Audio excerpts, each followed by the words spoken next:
Okay, it's 19:45. Yeah. Okay, Chris, you ready if we get started? I'm ready, thank you. Okay. Call the January 20th, 2022 meeting to order. Adequate notice of this public meeting has been published in the Hunter and Democrat, posted on the municipal bulletin board and the township website in accordance with the Open Public Meeting Act, Chapter 231 of 1975.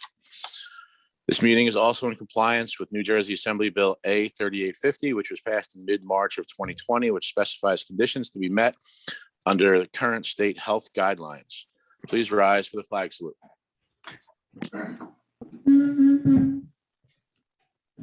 I pledge allegiance to the flag of the United States of America and to the republic for which it stands, one nation, under God, indivisible, liberty and justice for all.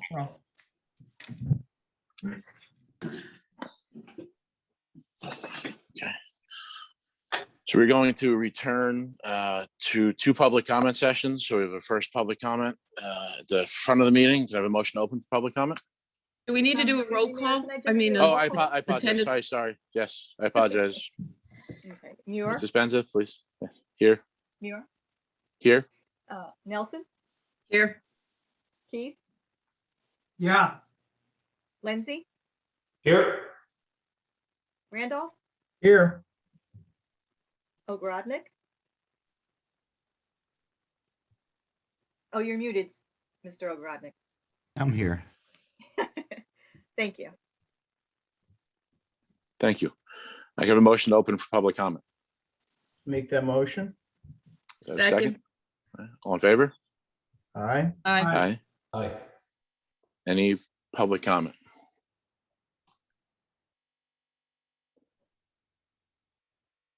I'm not seeing any virtual or actual hands. So motion to close public comment.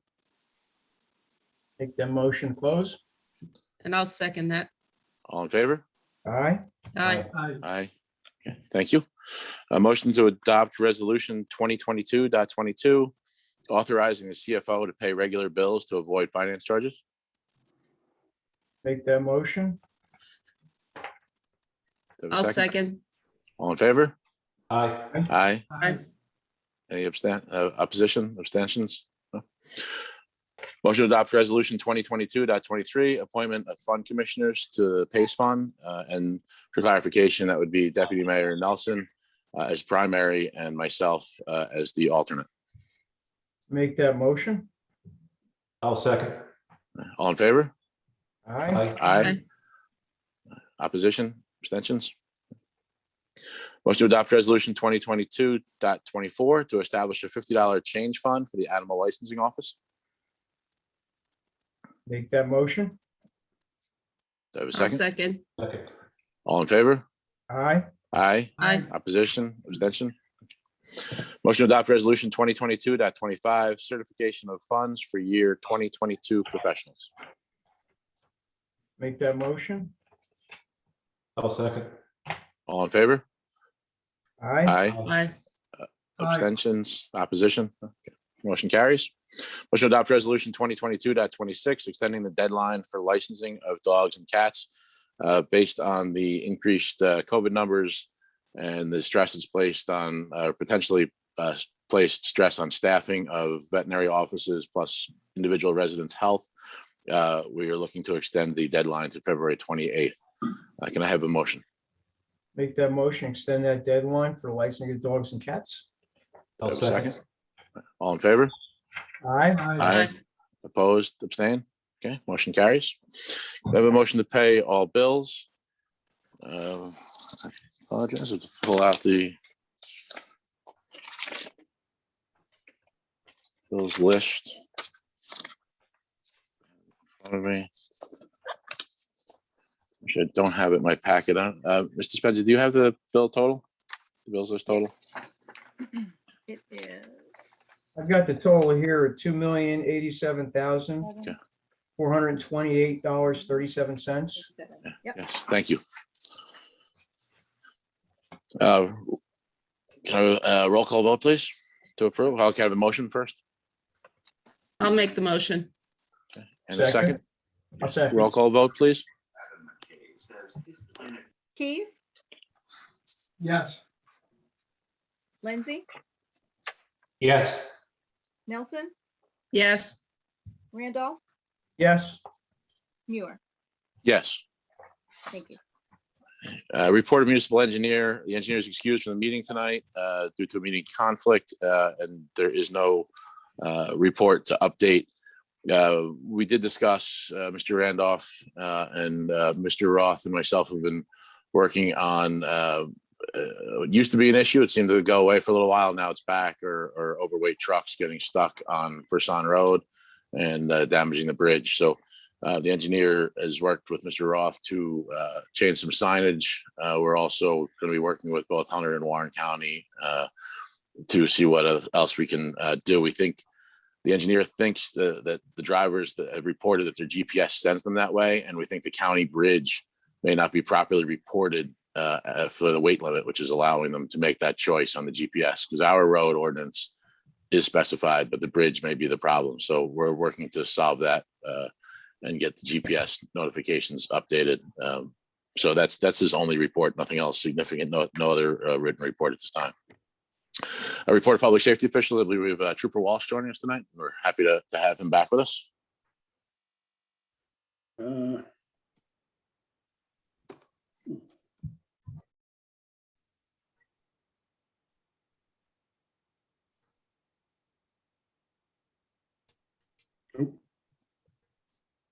I think you're all set.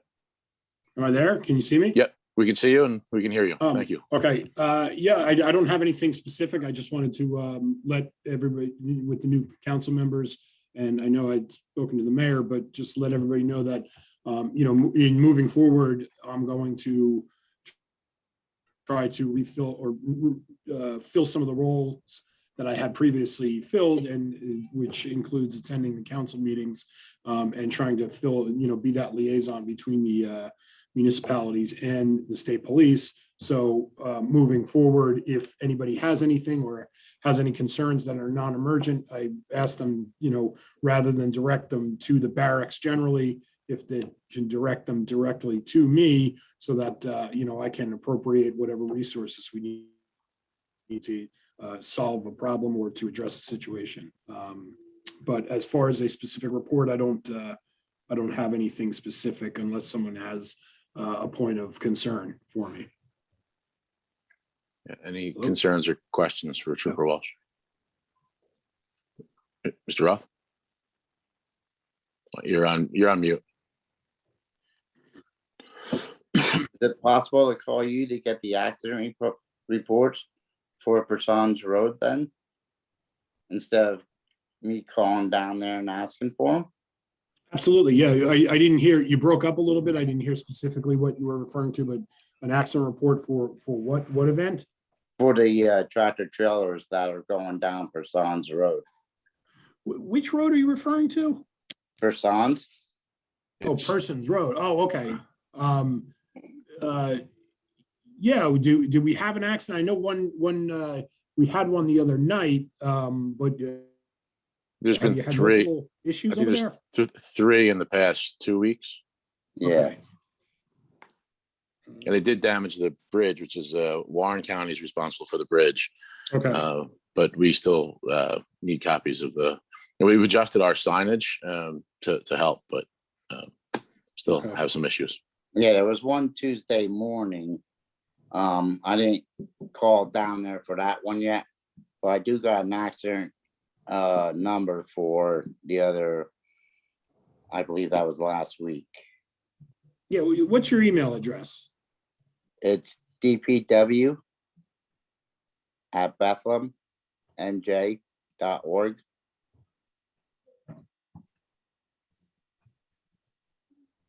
Okay, I will send you an email, and then if you can just email me any information regarding the specific reports that you might have. Otherwise, I'll try and track down all anything that's occurred recently over there on that road. Like I said, I was aware of the one truck that had gone down there. I thought it had just gotten stuck, but I think it might have done some damage to the property, but I didn't I don't know the details specifically. I wasn't aware that there were more than one incident. So anyway, I'll email you. If you can email me any information, email me back with any information you have, and then I'll further look into it, and I will get you copies of the reports. So, All right, great. Thank you. Thank you. Any other questions for Trooper Walsh? Yeah, Paul, Trooper Walsh, just making sure, Trooper Sanderson is no longer a contact? Then? No, just contact me. Anything that you would have had for him, just go through me. Okay, thank you. Any other questions? But Trooper Walsh? just two quick ones. One, I saw some things that were popping. I think they're more in the Warren County area, but the wave comes our way with the catalytic converter thefts. Anything people can do, or you seen any more trend of those kind of anomalies right now? We haven't had any catalytic converter thefts in our jurisdictions, as far as I'm aware of. I know that, that is a hot thing. It's something that they can readily access. The criminals can just, get underneath the car and cut them out. I mean, the mayor can talk more about the, specifics of how that goes on, but yeah, we haven't seen anything in our area. If we do, I'll certainly let you know about it. Okay. The other thing, just convey to the officers, they're doing a great job. We've been up on the highway quite a bit, and then a lot of the activity going around, at least the service area I'm familiar with. They've been extraordinarily helpful, and they've certainly had their share of some pretty bizarre crashes out there, but they've been doing really good working with us and us with them. It's appreciated. Yeah, we're trying. There's been a lot. I appreciate the sentiment. There's been a lot with the trucks lately, and we've had special patrols that have been for the last 2 months, month of December, and then they're actively doing in January as well. Just trying to target some of the trucks riding in the left lanes and driving aggressively, because we've had a bunch of truck accidents, not just on Jugtown Mountain, but throughout our portion of Route 78. So we're addressing it, and we'll keep working on it. It just seems like there are more trucks than there ever have been, which is surprising to me, given what we've seen in the media about supply chain and how there's not enough trucks out there. It feels to me, just I don't have any data for this, but just personally, as based on my experience, I've never seen so many trucks, and parked on 173, parked in the rest areas, parked up and down 78 at nighttime, and just during the day in transit as well. I just that's just like my observation, and again, I don't have any statistics for you, but just know that we are out there actively policing the matter. Thank you for that, Sarge. Yeah, it's a tall order for a small station. Well, I mean, we can handle it. It's just it's like pushing back the tide. It's never ending. Thanks. Trooper Walsh, thank you for joining us tonight, and we've always appreciated your communication and relationship with Bethlehem. So we're looking forward to working with you. So thank you. Absolutely. Anything anybody needs, just let me know. Okay. Thank you. Thank you very much. Thank you. Next on the agenda is a mayoral appointment for the Environmental Commission with an expiration of term December 31st, 2023 of Tish LaSalle. I want to thank Tish for reaching out. I had shared after our reorganization meeting that we had openings for quite a few committees. The Environmental Commission has always been something that I've had great respect for in Bethlehem Township, and want to see some greater function and get them back working. So I thank Tish for stepping up for that. Put out a plug again for anybody else interested in joining and helping with that. We are looking for, I was going to put this on my mayoral report, but since we're talking about it, we will be looking to host some sort of volunteer event in the spring, probably late spring at the park, and help share our Environmental Commission, our local fire rescue agencies, our senior group, PTA, the Recreation Booster Club, and as we hopefully come out of the pandemic, give people opportunities to see what volunteer organizations, how they can get involved in our community, because the only way to make it a great community is to all be involved and help out and work together on that. Along with that, with mayoral appointments, I just wanted to explain for clarification on the planning board. There was a little bit of shuffling this year, and for clarification purposes, the planning board is bound by certain appointment statutes. So the environmental commission, speaking of them, have to have a liaison seat on the planning board. Jose Reyes serves in that role. He's been a class 4 appointee for many, many years as the liaison. This past year, one of our planning board members, Judy Nat, was elected to the school board. If there is a school board member serving on a 9-member planning board, which is what we have, as a class 4 or an alternate, that liaison then has to become the class 2. So Mr. Reyes's class 4 position was assigned to Jose Medeiros. So that's where the change came from a class 4 to a class 2 for Mr. Reyes. And I figured I'd explain that because it's that Alex was a learning opportunity for myself, and having a school board member changed some things for us. With that, then we also have a visitor, Robert Boyle, the CEO of Planet Networks. We had a request for a resolution in support of use of the public right-of-way for the installation of fiber optic cable back in December.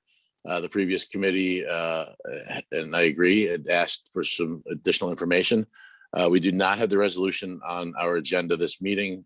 This is purely informational, and we will evaluate the resolution for the next meeting. But Mr. Boyle, if you could, I believe you were on the call. I had seen your name before.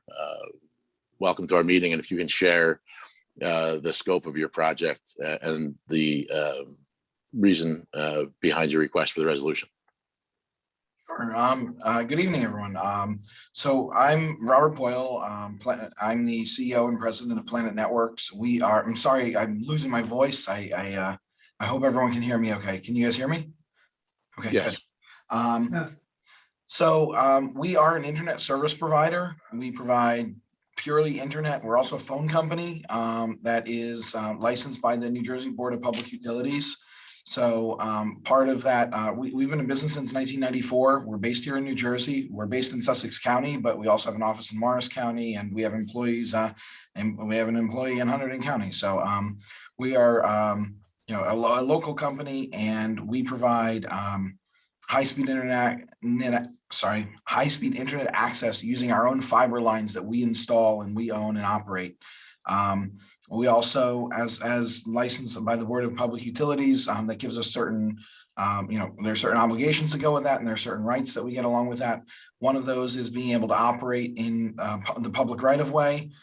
The law says that we have to ask, and that the municipality has to grant access. And then there are 4 conditions that the municipality can impose. One is they can ask for legal fees that are or professional fees or whatever that are actually incurred, actual expenses. You can ask for us to have insurance, which we do, and we name the municipality as an additional insured. And then also we fix any damage that we do if someone, one of our trucks pulls up on the side of the road and messes up the grass or something, or if we're digging in a neighborhood or on a road or something, we have to repair it.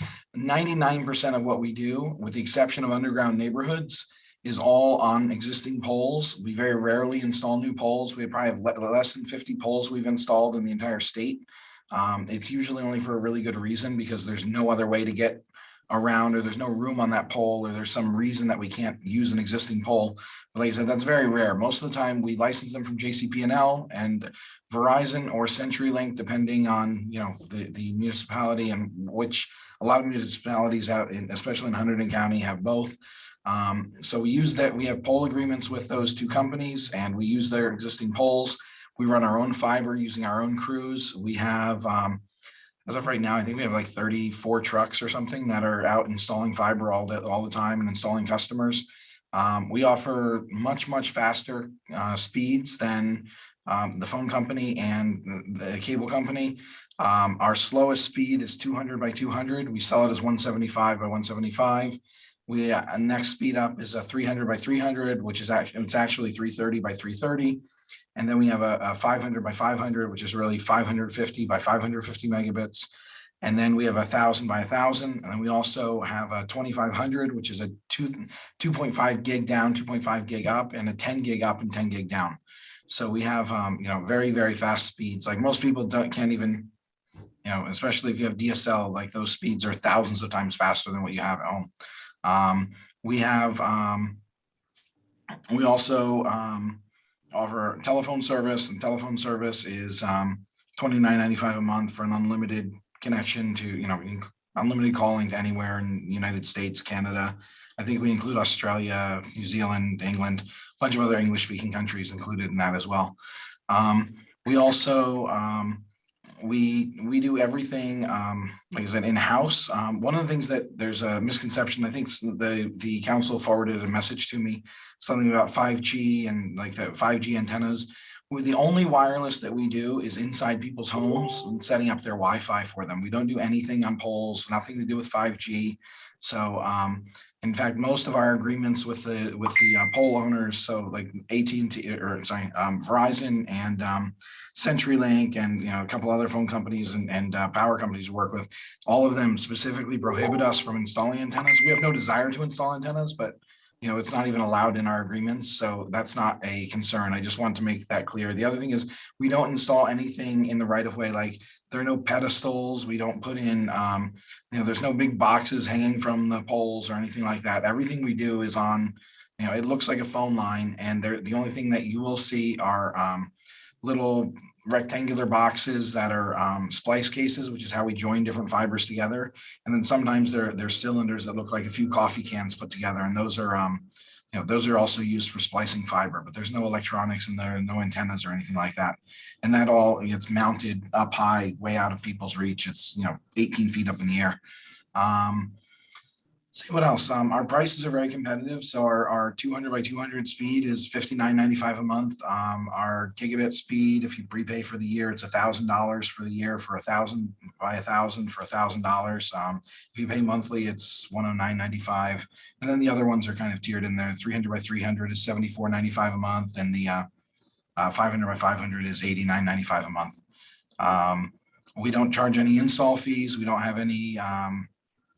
There's no, term commitments. We don't play any games with extra fees tacked on. So, your price is $49, but it's really $85 by the time you add all the fees. We don't play that game. If it's $59.95, that's the price. If it's, $89.95, that's the actual price you pay. There is no tax on internet access in the United States. So if your phone company is charging you tax, if you look closely, they're all just total BS fees to get more money from you. It's just extra profit for them. They should just call it extra profit, line item 1, line item 2, line item 3, because there are no taxes on internet access. So trying to think what else. Like I said, everything. The other thing that we do is we coordinate with, in this case, it would be the state police if we're working on any state roads. If we work on, and we have. We work with the state DOT, NJDOT, to get permission and access to all of the state roads. If it's a county road, we work with Hunterdon County to get access to that. All the municipal roads, we work with the township to get access to those. East Amwell has passed our resolution. Franklin Township, Glen Gardner, Hampton, and Lebanon have all passed our resolution. We are currently we are now in Knowlton on 46, and we're working our way. We're actually working our way south into Hope, and we're going to be crossing down into White and Washington Township. And so in Warren County, we have, I think, 15 or 16 different townships that have passed the resolution. So we're working our way down slowly. It takes it'll probably be a year before we're doing anything in Hunterdon County, but the first step is passing the resolution, and then we send someone out to survey the poles. Once we do that, we have to ask the different pole owners for permission. Once they grant permission, then we can start construction. So, and when we build the entire town. We don't only build certain areas. We build everything, and we want to bring high-speed access to everyone. Our whole purpose for existing is to help rural areas have better internet access. So I grew up in a town called Green Township. I don't know if anyone knows where that is, but we had a party line, and I'm not that old. We had a party line into the, I think, late 70s, early 80s. And so to call our neighbors, we had to call our own number, hang up, and wait a few rings and then pick up. So my parents just got cable, I think, like 3 or 4 years ago. So it's a pretty rural area, and we started in Newton for that same reason. We're the first ISP in one of the first ISPs in the world, but one of the first in New Jersey. And our whole purpose for being was to have local access numbers for the areas that we serve in Sussex and Warren counties. So and we're growing and expanding, and we want to bring service to Hunterdon County as well and give you guys more choices. We're not a cable franchise, so there's no franchise agreement or anything to be negotiated. We're just a phone company. The only video that people use, more people have cut the cord now than use cable. So today you have probably at least 20 different choices for streaming TV, and it's usually less expensive and gives you a lot more options. It's all high def, and so people can use YouTube TV or Hulu or DirecTV Stream or lots of other options. So I'm happy to answer any questions that anyone has, and look forward to working with you guys. So any questions? We'll start with the committee. Any questions for Mr. Boyle? I think my biggest one was answered at the start of your presentation, Mr. Boyle, is that by law, we are just like the cell companies, where we are obligated to provide the access, correct? Yeah, they make us so we go back and forth so that we have a dialogue, and you know how to contact us, and we know how to contact you. Someone isn't just coming into your town, having no idea who they are. But the law is very clear that we have to ask and you have to grant it. I mean, like you said, there's 4 things that you can ask for, but and we're happy to take care of legal fees and professional fees if there are any for any. If we ask for anything that's unusual, or we want to place a poll or something, you want your engineer to review it, we're happy to pay for those fees. So. Thank you. Sure. One question. Sure. Thanks for showing up, Robert. Absolutely. Just knowing how fast technology is changing, both at the user level and at the business level, with a resolution like this, and you've mapped it out pretty well that it's phone internet service, not cable and not 5G. But with a resolution, does this become just sort of an open door once you're in, or we have to revisit this as your company expands, and we have to either modify, address future resolutions, or how to work with you if you're in the town? Well, in order to build out, Bethlehem, it's going to be just looking at the map now, probably a several $1 million project. So it's going to take a while, and it's we invest a lot of capital, and so it's we view it as a long-term thing, and the resolution needs to be a long-term thing. However, if we're for some reason, and I can't imagine we would ever do this, but if for some reason we decide we wanted to start offering cable TV service, then we would have to come back to you, because that's not covered in this agreement. That would be a franchise agreement that we would have to negotiate. But like I said, I don't imagine that would ever happen. If we said, hey, we're going to be a cell company and we want to put up antennas or something, then that would be a separate type of thing, because that's not covered in any of our pole agreements. And so we'd have to renegotiate all of our agreements with the power company and the phone company, and we would also come back to you, because I think it specifically says in our agreement we won't place any antennas on there. I appreciate We're that. happy to add that. So I appreciate that, because I do realize we have an obligation to help our residents get the best services and have the most options possible. And as things change fast, we owe it to them to make it possible to stay up to speed, no pun intended, to the latest technology. So thank you. You're welcome. One of the other things that to kind of talk about future proofing is that there was fiber that we installed for some of our clients and some of our facilities and stuff 30 years ago. And the nice thing about fiber is that the fiber technology, I mean, they've gotten better at making it, and it's higher quality now than it was. But you can take fiber that you installed 30 years ago and run the latest optics on it and get the current speeds. So you can't do that with coax. You can't do that with copper. And so the fiber that we're installing today and next year and the following year is all 40 or 50 year plant. So for the next 40 years or so, 50 years, until you have something like quantum entanglement radios or whatever thing physicists haven't come up with yet, you're going to have the fastest connection by changing out cheap optics. So I happen to have one on my desk. By changing out these little devices on either end, which cost this one costs $200, but the ones that we use in your house are less than $50, And that particular device, on changing it on both sides, the fiber itself stays the same, the cable into the house stays the same. You just change this little device on either side and you can increase the speed by 10 or 100 times. And that's been going on for 30 years and it's expected to continue going on for the next 30 or 40 years. So far, they haven't been able to test fiber to the limit. Like, we don't have test equipment to go as fast as fiber is capable of carrying the equipment. So each time they keep increasing the speed of equipment, the fiber is able to carry it. So. Any other questions from committee members? No. Mr. Grodnick, can I just ask, I guess, for collaborating support of the requirement to approve the resolution? I'm not disagreeing. I do agree.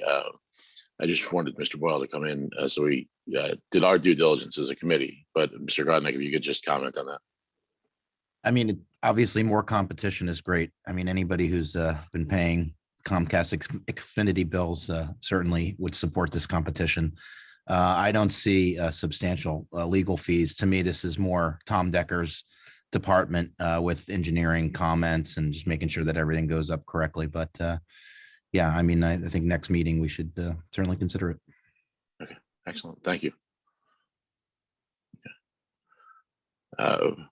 Can I have a motion public, if there's any public questions? Can I have a motion open to the public comment? Make that motion, open public comment. I second. All in favor? Aye. Aye. Any questions from members of the public on the call?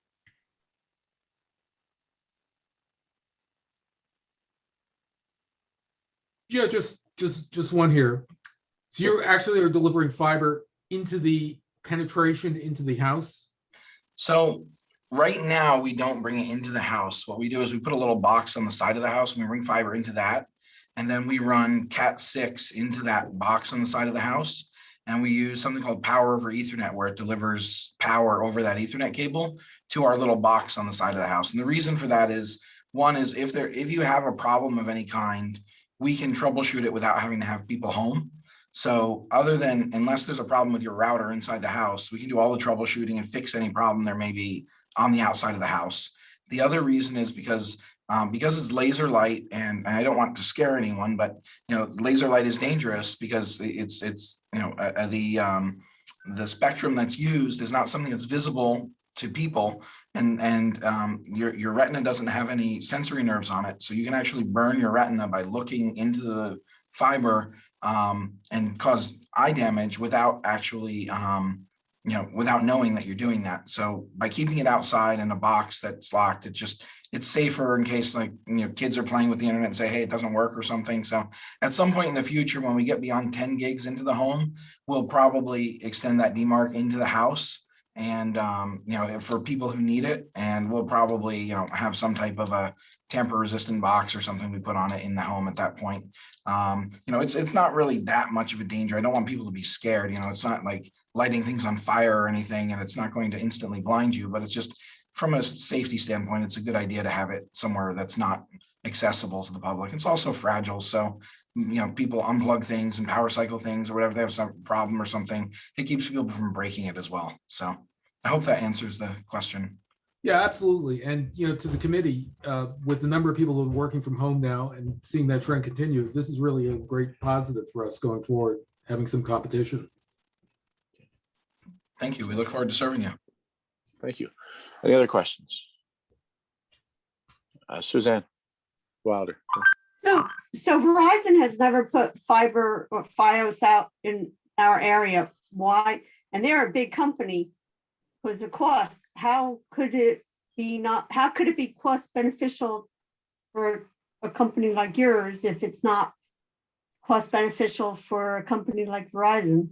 So Verizon wants to make a lot of money and have very fast ROI in everything they do. They have lots of choices of where they serve. So if I'm going to build fiber and I'm Verizon and I can build because I have, Short Hills, New Jersey, and I have Morristown, New Jersey, or I have, I have Bethlehem and I have East Amwell or whatever, I'm going to pick Short Hills and Morristown because there's a far higher density. And to a certain extent, we're doing that now. We're building out lake communities first, and then we build the more rural areas.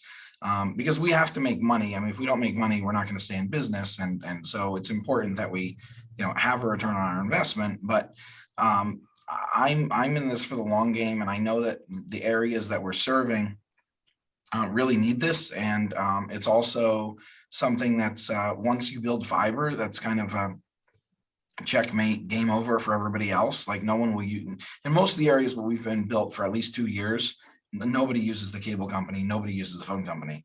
In fact, new developments that we go in, as soon as either of them find out that we're building there, they don't even build anymore. Just because they know they're not going to get any customers, and they're going to spend hundreds of thousands of dollars putting in stuff and nobody's going to use them. So, and we charge the same price to people, whether we have competition or not. It's not like we have a special rate for people who are, who in the competitive market, and a higher rate for people who are, stuck with us.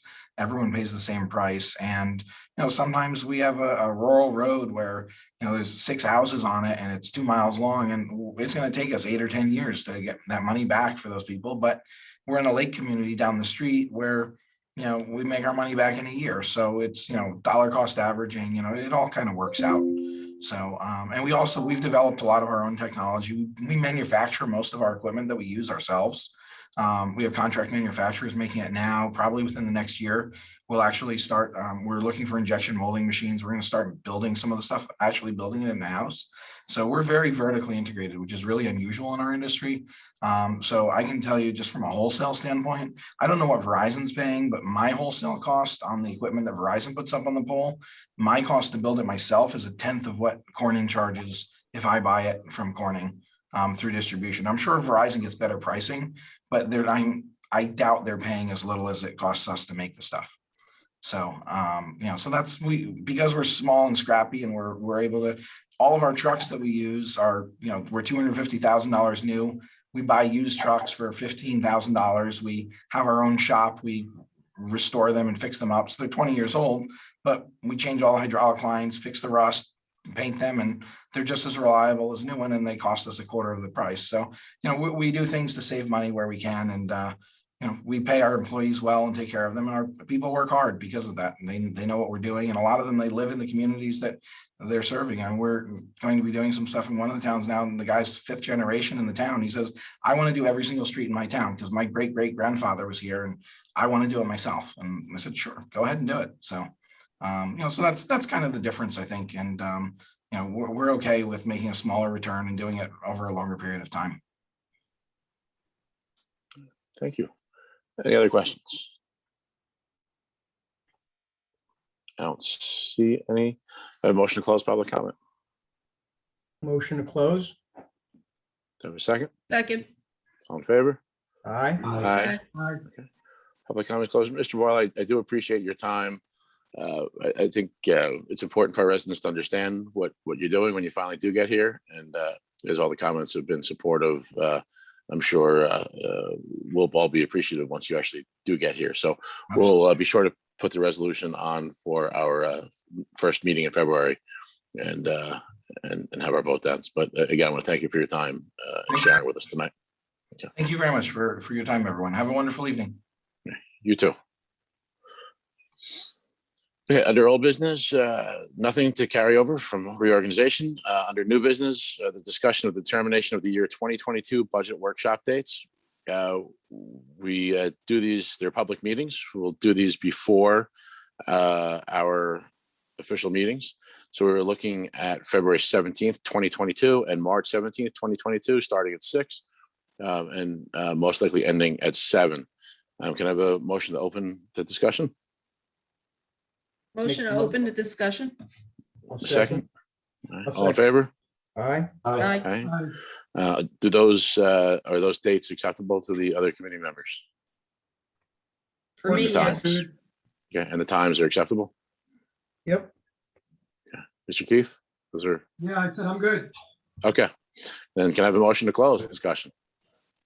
Motion to close. Second. Okay, all in favor? Aye. Aye. Mr. Spencer, roll call vote to have our 2022 budget workshops hosted on February 17th, 2022 and March 17th, 2022, beginning at 6 p.m. Keith, Yes. Lindsay, Yes. Nelson, Yes. Randolph, Yes. Muir. Yes. Thank you. The next discussion item is to rekey the locks on the municipal and community center buildings and make keys available as an option for all elected officials. Can I have a motion to open this discussion? Motion open. Have a second? Second. All in favor? Aye. Aye. Aye. I believe there are 3 locks that had been rekeyed, and we'd like to change those yet again. It's a key lock system. So, and then keys will be available for any elected official who would like to take the responsibility to have that. And then all appropriate staff will be given keys. The expected cost is estimated to be between $700 and $800. Last time it was about $710. Any discussions or questions about the process? Not about the locks, but the alarm codes have been changed or? Yeah, so at the start of the year, the alarm codes were changed as appropriate. Each individual has an alarm code assigned to them, so we know who's in and out of the building.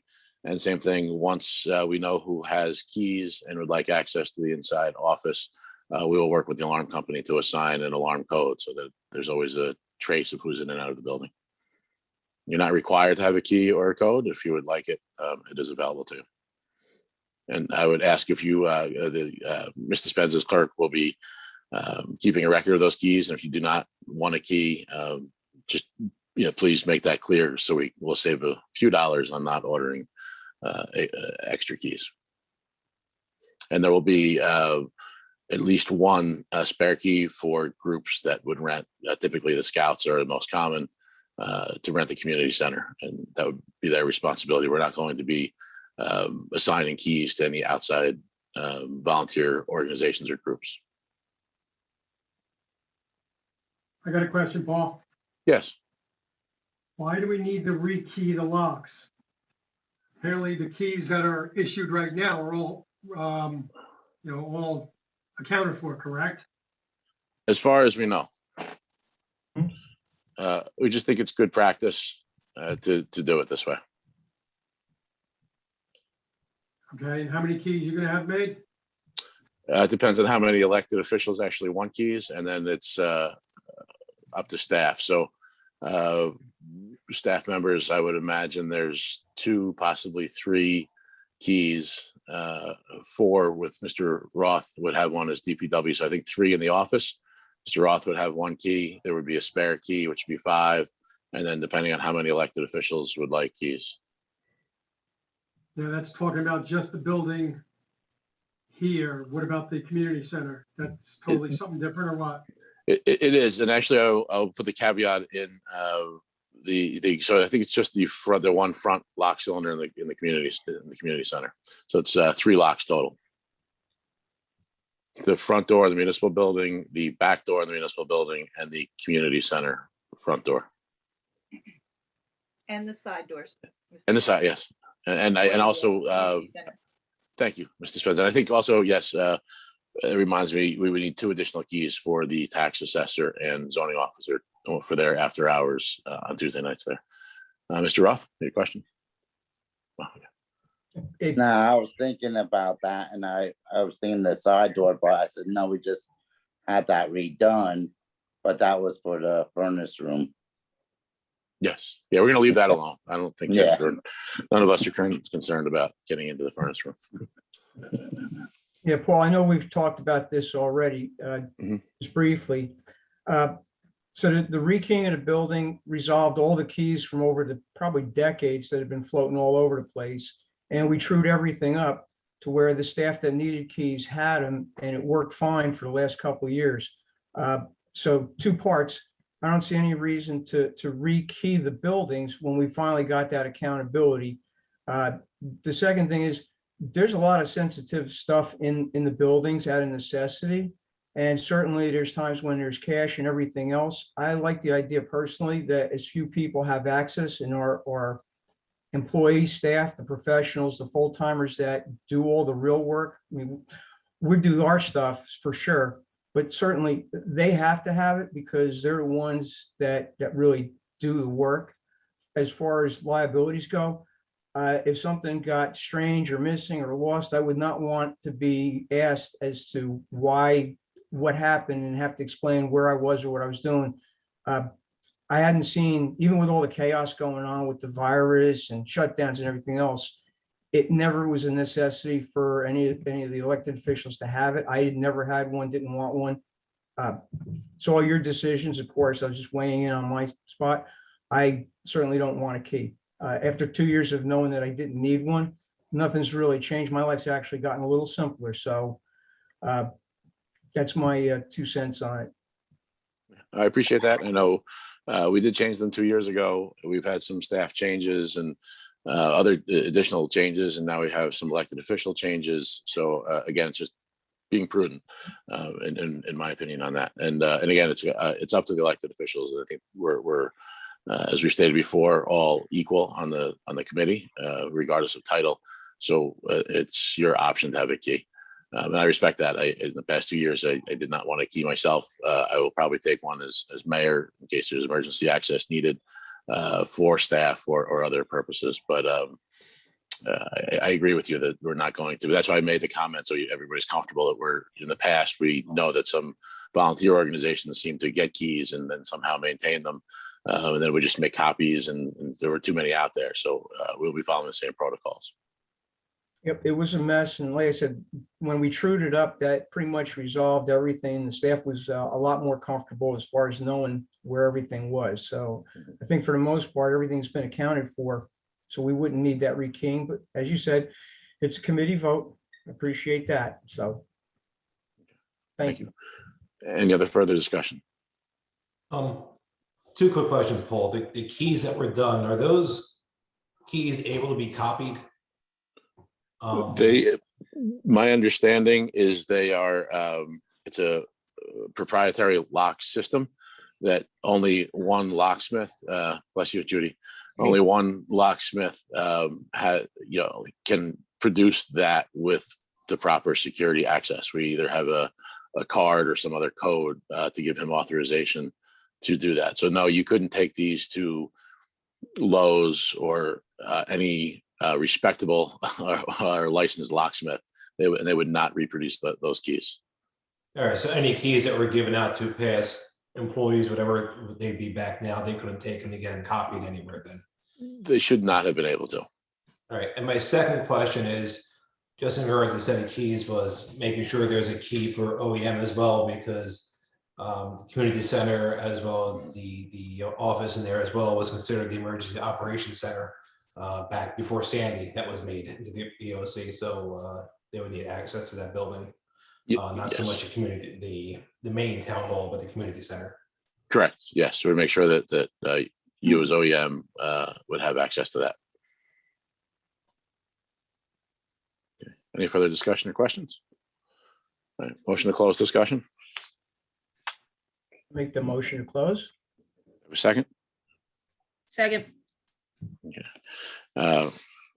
Can I have a motion to rekey the municipal and community center locks and make keys available to elected officials as requested, and only for key staff and employees, and one made available to be signed out by volunteer organizations? Roll call vote, please. Keith, No, I'm not in favor of rekeying, because as just Paul Lindsay just said, all keys are accounted for and can not be duplicated. So I think we're fine. If you want to make more keys for future employees or whoever wants one, I agree to that. But rekeying the locks, absolutely not. And me, I've never been asked in the 12 years I've been on the committee, I've never been asked if I wanted a key, and I do definitely not want one now. Lindsay, I'm gonna have to say no, very keen. If we're able to remake a key for the current locks and all the keys are accounted for, I think that'd be the way to go for now. Nelson, I'll say yes. Randolph, I'm saying no. If this was two parts, I wouldn't interfere with the other desires of the committee if they wanted one. but since it's a one and done, the answer is no on the rekeying. Muir, Yes. So we'll modify it at least then. So for clarification, I think, Mr. Keefe, I don't know why you were never offered keys. I think it was the standard policy. My understanding is that was the standard previous policy to offer keys. So can I have a motion to have duplicate keys made for elected officials who may request those going forward? And we'll do a roll call vote on this then. You need a motion first? Yes, I apologize. Yes. I have a motion on that. I'll make a I'll make motion. that, no, go ahead, Paul. I'll make the motion on that. And do I have a second? Judy, second? Oh, I'm sorry, Did you- second. Did I thought you did. Roll call vote then, please. Keith, This is to make copies, whoever would like one, correct? Correct. Yes, I'll agree to that. Whoever possibly needs one or wants one. Lindsay, Yes, Nelson, Yes, Randolph, I'll abstain, so I'm not in the way either way. Muir, Yes, thank you. thank you. Next discussion item is the Raritan River Headwaters donation request. Kind of a motion to open discussion. I'll make that. Go ahead, Judy. Go for it, Art. I'll make that motion knowing Judy's going to second it. Second, All right, excellent. So this, the request was from the Raritan Headwaters for their spring cleanup. It is in April this year, I believe 23rd. I'm sorry, I'm looking around for the letter. Last year, they cleaned up 15 tons of trash. Our environmental commission chair had sent this letter forward with his support. We have supported, I believe, for the past, I'm going to guess 4 or 5 years. The donation that we had in the past typically provided was $500. So if there's any questions or discussion, please feel free to comment or ask questions. We've done it in the past, Dave. It's not a questionable group, so it's reputable. I know last year I simply asked if this was something that would come out of, say, open space funds, because the waterways are all interconnected at some point. But I was corrected on where the intent of the funds were, so that's fine. But I still do think that this is a good idea. It's not, they're not asking for a substantial contribution. It's more of a token. And I know how much everybody just appreciates the quality of the water, so I think it's a good idea. Excellent. Any other comments or questions? no, I agree with Art. Have a motion to close discussion? I'll make that motion. Second, All in favor? aye, Aye. Aye. Can I have a motion to approve? Paul, it's a roll call because we're spending money. I just looked at Yes. the agenda. No, yeah, I just closing the discussion. Oh, Thank that's you. All right, yeah. okay. Well, thank you, though. So can I have a motion to approve a $500 contribution to the Raritan River Headwaters cleanup for April of 2022? And roll call vote, please. Well, I can have that motion first. Make the Make a motion. motion. All right, so I'll have Art and I'll take Steve, Mr. Keefe second. All in favor, or roll call, please. Keith, Yes, Lindsay, yes, Nelson, Yes, Randolph, Yes, Muir, Yes, thank you. thank you. Report of Township Attorney, Mr. Godnick. Oh, good evening. So I'm just going to comment on 3 matters in public session here. The first being ADS Environmental v. Bethlehem Township, the concrete plant, as you all know. We have all of the appellate briefs have been submitted by prior counsel, Mr. Benbrook, who I've spoken with at length. The appellate division, we anticipate to schedule oral argument probably closer to a year from now, fortunately in this case, but generally you're looking at about a period of 12 to 18 months to get a decision out of the appellate division. we are going to file a motion to file some supplemental briefing. Planning board attorney Kara Kaczynski had filed a brief, and Mr. Benbrook had filed a brief, but I met today with two very experienced land use attorneys, and we were bouncing around some ideas. So we're going to ask the appellate division to allow us to file a supplemental brief and raise some new arguments. We just subbed into that case, so we do expect oral arguments probably fall of 2022. One of the other issues that came up was 509 River Road with respect to a complaint from Fish and Wildlife regarding some illegal dumping. That was a property. It's a kind of an awkward small property that initially was included in some early in-rem tax foreclosure proceedings. It was then sold to the tax or sales certificate was then sold to an adjacent neighbor who, according to my records, has never perfected the tax sales certificate foreclosure. The tax records, according to the county website, still indicate that resident Belle Bowlby is still the owner. So my suggestion is that we ask the adjoining neighbor, perhaps the mayor could do that informally, to just remove any items that may or may not be his. We have to assume that since he bought the tax sale certificate, perhaps we should also explain to him that he needs to, if he wants to take title ownership to the property, he needs to file a tax sale certificate foreclosure, which requires a period of 2 years for the taxpayer to then pay back any taxes if they want to remain the owner, and the tax sale certificate would have to be satisfied with interest. If that doesn't work, then unfortunately we're required to issue a municipal court violation based upon the property maintenance code, and venue that in municipal court would be my suggestion. So hopefully you can resolve it informally. Last issue is another matter of public record is Bethlehem Township v. Finke regarding 44 Diller Way. It's a kind of a very interesting question, some legal questions that have been raised. It goes back to 2003, 2004. The short story is it's a 32-acre parcel. It was subdivided for agricultural reasons, which is permitted under the Right to Farm Act as well as the state statutes. And a house was one house was built there, a very nice, expensive custom home.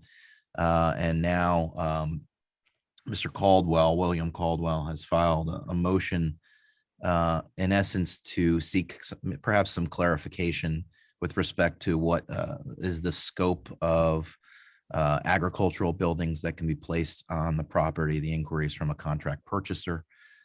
So we'll talk more about that in closed session, but essentially that's the motion. And that concludes the legal report.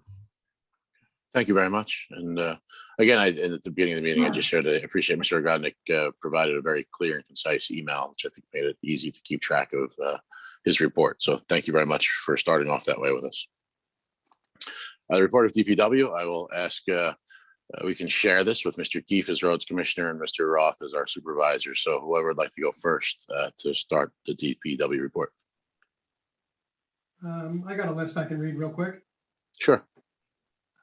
Okay, snow stakes around the town were put lights on Christmas tree at the park, finished up leaf sucking. It's a good one, Carl.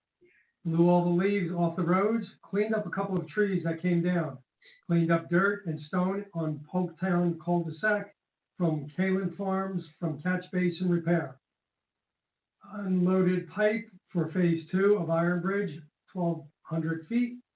Did a couple of road inspections, washed trucks, had our first snow showers, which we all had to salt, cleaned up the DPW yard and straightened everything up, did extensive welding and repairs on the trucks. And I just would like to add, this is just some of the things they do. These guys are constantly working, keeping busy. Their equipment is, up to snuff as far as everything, anything that ever does happen. We have a great repair guy now. And I go up there at least once a week to check on everything, make sure everything's cool. And me and Carl are in constant contact over the phone. I'm not really a computer guy, so you don't see me on the computer a lot. That's why. So me and Carl are always in contact. So that's my report. Thank you, Mr. Keefe. Appreciate your report and appreciate your consistent follow-up and contact with our DPW. Mr. Roth, anything to add as supervisor? Nah, I'm good. You said it all. All right. So not to belabor it, but I've been spending a little more time up there, obviously, as well. And I will say, every time I pull in the parking lot, everybody's moving around and doing something, and they've already, been tackling storms. And Mr. Roth, thank you for your leadership as supervisor there. Everything's going well, so thank you very much. Thanks. Okay. Report of Health and Safety Coordinator, Mr. Lindsay. Myself here. Right now, I don't have anything to report. I'm not sure if these two, being that I'm new to this. First off, the governor declared the public health emergency, reinstated it back on January 11th of this year. As a result, I can't remember the legal terminology on there, but basically the first responder coverage for testing positive is now back in play. That was in play last year. Basically, where upon the township to a greater chance to show that they did not get it at work, as compared to among the employee to prove they got it at work. And the second thing is, I know there was some discussion, I don't know if this is the right time or not, about purchasing some self-tests for the township employees. I sent an email to everybody. I know Christine shared that. I'm for it. We are allowed to do it. And I guess that's it for now. Thank you, Mr. Lindsay. I discussed with the staff members about the providing tests, and it seemed like there was not a comfort level in us doing that. Plus, now they are available. I would say privately, so personally, that people can go to the That's county, fine. or so that's why I didn't put it on the agenda after That's discussing. fine. I just got a couple emails about it. That's why I wasn't sure. So they're fine with it, and not an issue to push. Thank you, Mr. Lindsay. And I want to thank you actually for the past 2 years, and then this year continuing on. Mr. Lindsay is a wealth of information and definitely stays on top of all the executive orders, emergency orders, health orders, and all the OEM requirements, which is helpful for us to create better understanding. So thank you for doing that. A report of Finance Coordinator, Ms. Nelson. Well, we're just getting ready to do the budget, starting to look at all the different aspects of where the town is going to be spending its money. And also we'll be working with Steve and Carl on a capital plan for the DPW. Excellent. I'm looking forward to the capital plan. I think it'll definitely help us out in planning for future years. So thank you. Report of Land Use Coordinator, again, Ms. Nelson. So as everybody knows, a couple Monday nights ago that the planning board had its reorganization. And I thank you, Paul, for clarifying some of the appointments. I had heard some of the confusion as to what was going on with some of the class members, as well as some of the newer faces showing, or shall I say other faces showing back up on the planning board. So I appreciate that. Really, the only other thing was the septic system, which was approved for the property on 173 over by Jersey's. And I haven't seen the agenda for Monday night, but I haven't really heard much at this point for Monday night. Thank you. I don't know if there is a topic or a hearing or anything needed for Monday night from what I've seen. So, right. Yeah. Okay. Thank you. Report of governing body members, Mr. Lindsay. Nothing to report at the time. Yeah, thank you. Mr. Randolph. I'm good. Mr. Keefe. I have nothing to report, but I just want to jump back to the key thing. Is there any chance on your report next month, can you just let us know who actually accepted a key and didn't want a key, just so the public knows who has keys or not? And I'm curious too, so. Of course. And that'll always be public record. The clerk will keep that in their office. So. Right, but if you could put it on your report, if you don't, then I'll just ask the question, no big deal.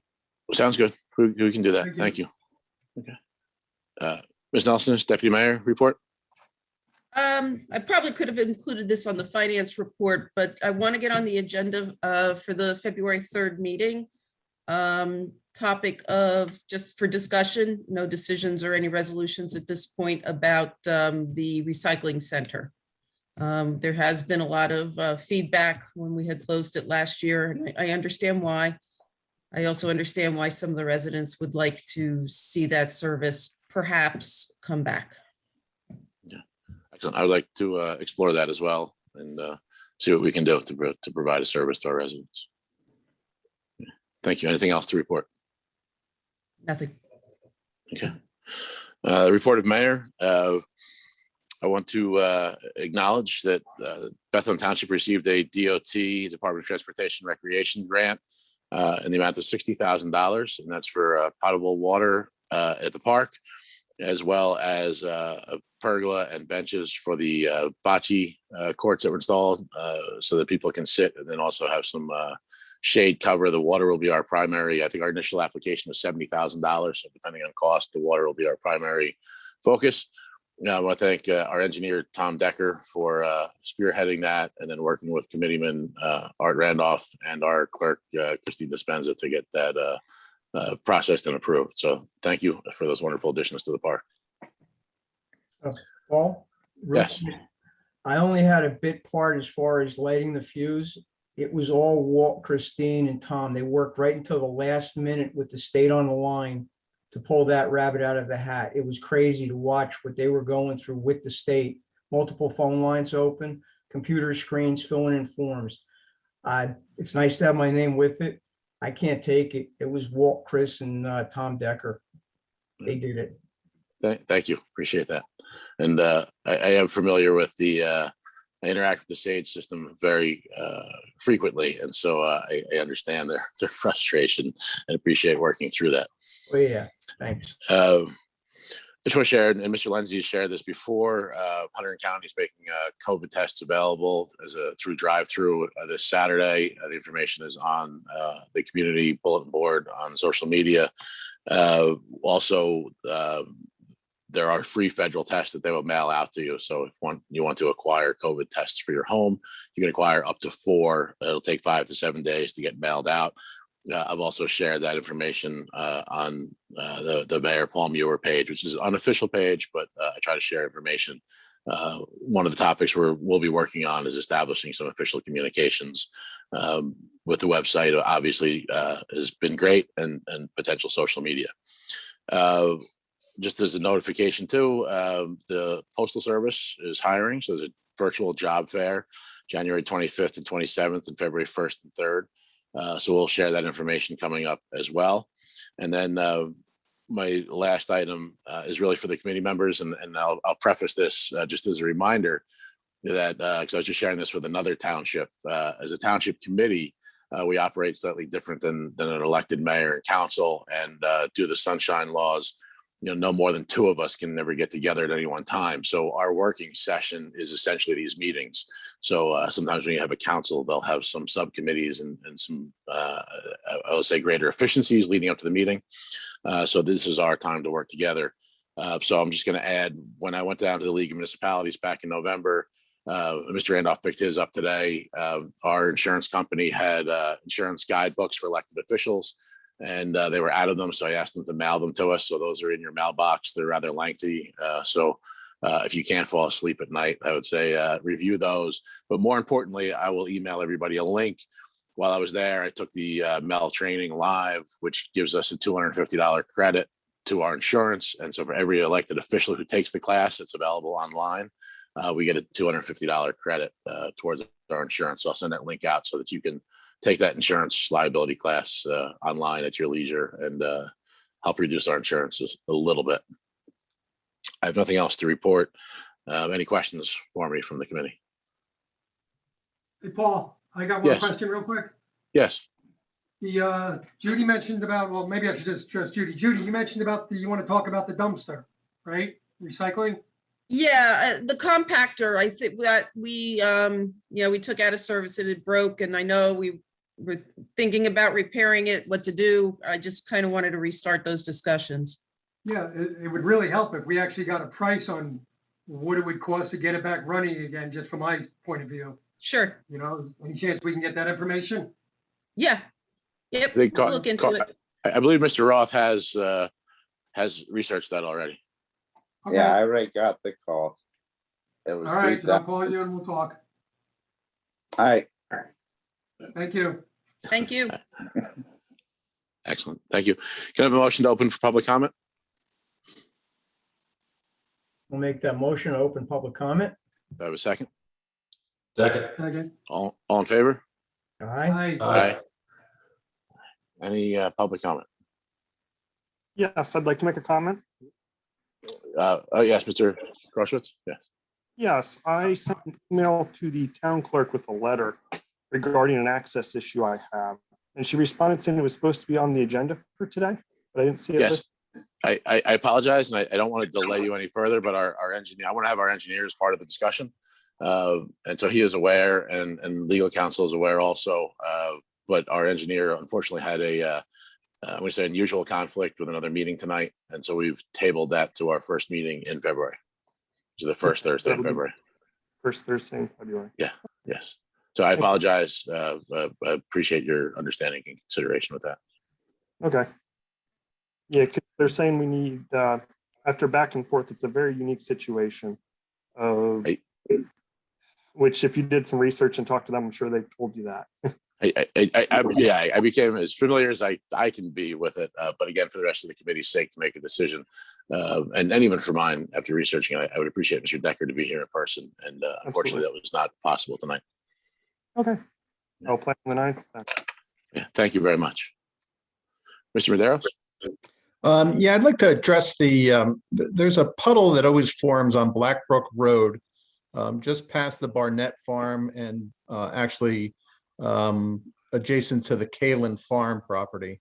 That's been a problem for many, many years. We put a pipe in there and it's still constantly clogging up with leaves. This past few storms that we've had, that puddle comes all the way across the road and basically it closes off more than half the lane. I'd like the committee to consider putting a catch basin there. The first catch basin that is there on Kalen Farm is too high, is the problem. We shot that years ago, 20 years ago. And Steve Douglas and I, and you know, that catch basin is a good foot over that high water mark. That's why we put that pipe in. But again, Carl is just constantly having to clean that out from leaves and things that get clogged up in there. I think, you know, if you guys could consider putting that into the budget just to throw a catch basin in there in that one spot, I think it would really finally solve the problem once and for all. Well, what I'll offer is we'll have our engineer go out, Mr. Keefe, if you can join him as roads commissioner, and we'll put it under consideration as we go through our budget. If I can help in any way, I'd be glad to help. Okay. Thank you. Thank you for bringing it to our attention. Any other public comment? Suzanne Wilder? Yes, Suzanne Wilder, 424 Charlestown Road. So that's Planet Network, or are you voting on it at the next Township Committee meeting that they put it into our town? Yes, they submitted a resolution, and again, since it's I hate to use the word requirement, but it's a you know, we don't have much wiggle room in it. We will put the resolution on the next meeting. I wanted to have again, I appreciate Mr. Boyle's participation. I wanted our residents to know and our committee to understand a little bit more. But yes, we'll put it on the next agenda. So I guess my question is, so the resolution is on next agenda, and then the Township Committee votes to approve it or not then? Correct, And yes. I guess what I'm getting at is, do you guys, as a Township Committee, have all of your information to make a good decision? Have you contacted other towns that they have? Have you understood that 5G could start replacing fiber in the home? Have you understood what this company is going to offer? Because I'm assuming it's a fairly big commitment for them, and they're gonna need commitment from homeowners. And I just would want to make sure that every single one of you, the township committee members, have done their homework, and there's no conflict of interest with any of the township committee members with this company, that they would, any of you have a vested interest in it, as an example. No, I appreciate it's a valid point. As far as, I'm concerned, I'm going to share, I think it's, up to each committee member to do the homework and research that they need to do to feel comfortable to make their vote, substantiate their vote.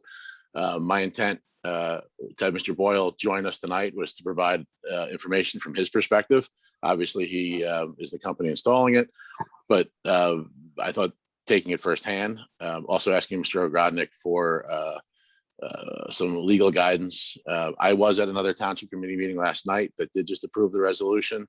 I'm familiar with the project coming through Hope, through Warren County. I can't say I have any knowledge of people using the service yet, but I don't have any negative feedback from the installation process. And I will personally say that I have no knowledge of I had to look at the other townships agenda to remind myself the name of the company, Planet Network. So from a personal standpoint, I will go on the record saying I have no connection or any. Yeah. So Paul, as an example, why do you want it? Why are you pushing it? I'm not pushing it.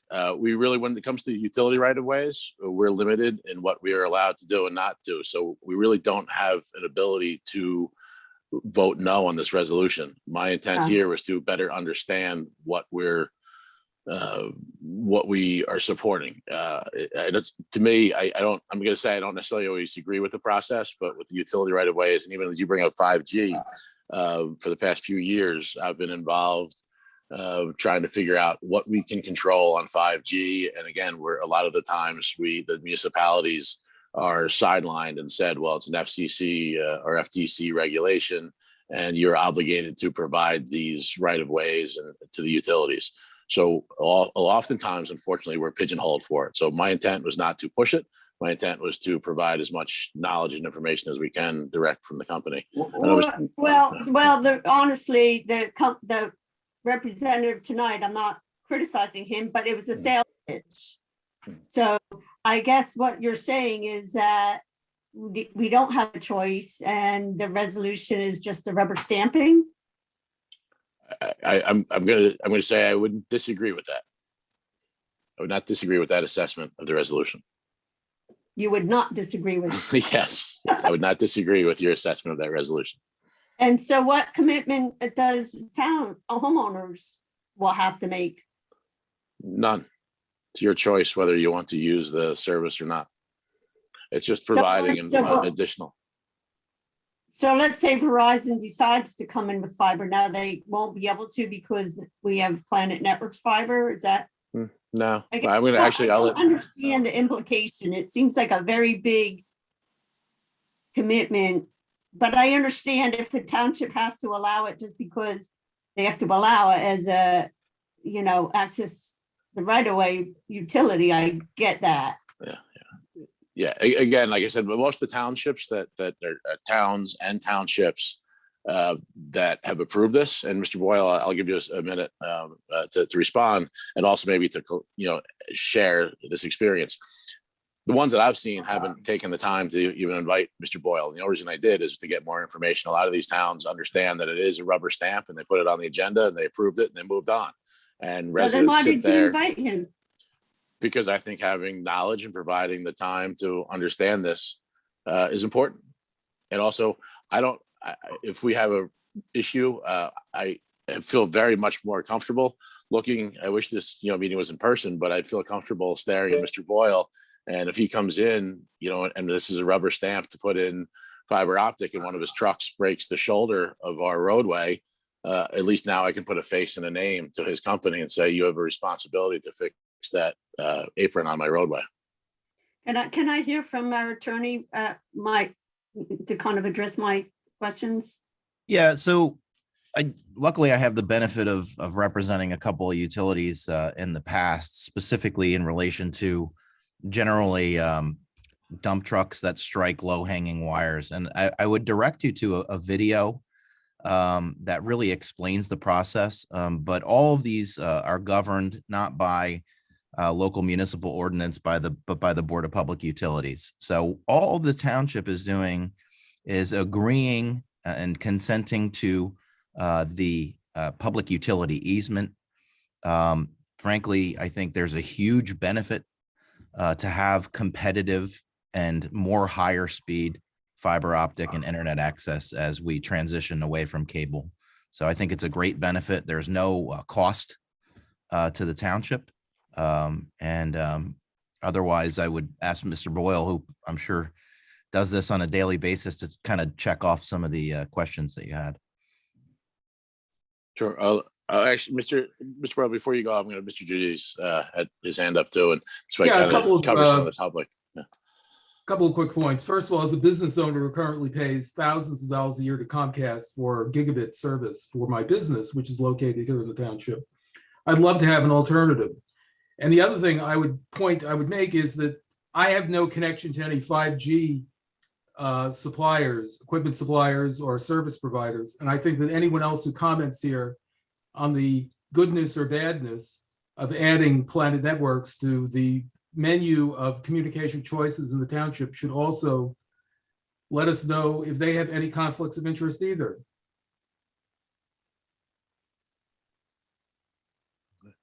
Thank you, Mr. Judy's.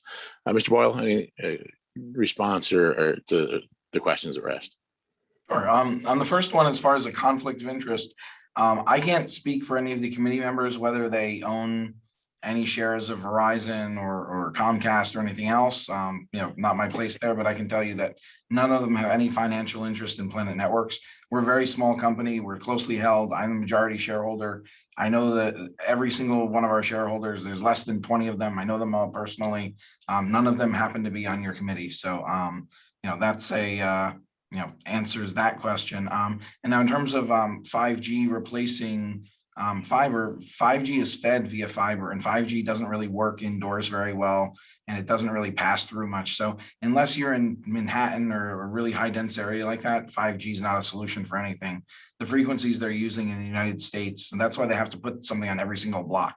So fiber is absolutely the solution for the future. And from a speed standpoint, fiber is always at least 10 times faster than wireless. That was the case 20 years ago. 10 years ago, today, it'll be the case in 10 years and 10 years beyond that. Part of that, without getting too technical, part of it is the way that the data is encoded, and just fiber can carry a lot more capacity. There's no cost to the citizens. We don't require anyone to commit to anything. We say we don't do any term contracts. We just let the quality of our service and our customer service speak for itself. And everywhere, if you look online, we have every single person who's ever been a customer has given us a 5-star review. There are a couple, I think we have 2 like 1 or 2 star reviews because people couldn't get our service and we're not happy about that. But other than that, everyone has given us 5 stars on Facebook, on Google, and everything. Take a look. Every single one of our customers is a reference customer. Every single town that we've dealt with, you can call town manager in any town that we provide service in. And, a lot of those municipalities have actually chosen us to provide their phones and their internet services in the townships as well. And so, we have a really good relationship with all of them, and, kind of let our reputation stand on its own. But hopefully that answers. And yes, it's a sales pitch because I want you to know that we're different than Verizon and Comcast. So my cell phone is publicly listed. I post it all the time. I try calling the CEO of Comcast or Verizon if you have a problem with something. You're not going to be able to get in touch with them. So that's it. Thank you. Thank you, Mr. Boyle. Mr. Wilder, does that answer the question? Yeah, thank you. Okay. Yeah. And my intent, like I said, I didn't realize that, and I don't have a huge issue, but I didn't realize Mr. Boyle was going to share pricing and all that. Really, my intent was when he does eventually come to town, maybe a year or 2 from now, and residents come back and say, what's this utility company coming back? I could say we did our due diligence and invited the company in, and we didn't just rubber stamp the rubber stamp. And again, I'd rather have a relationship with the company so that if there is an issue when they're working in the right of way, we know who they are, and he's presented and been part of our community meeting here. Any other public comment? Mr. Boyle. One more thing I forgot to address. Us installing fiber does not mean that Verizon can't later install fiber. Optimum, Comcast, anyone who wants to can install fiber at any time. In New Jersey, it's illegal to have any kind of communications monopoly, either a monopoly on cable or telephone. They're both illegal under New Jersey state law and federal law. So anyone else can compete with us if they want to. Thank you for that clarification. Any other questions for public comment?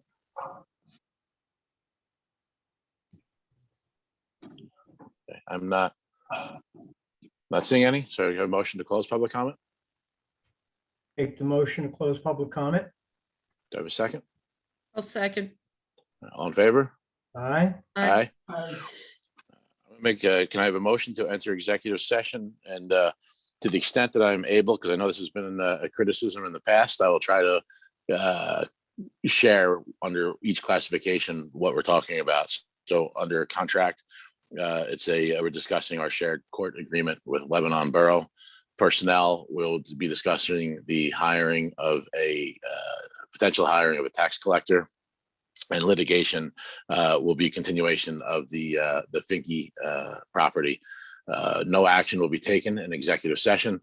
I do anticipate returning to the public to take action on at least two of these items. Looking at the time, we're at 9:11.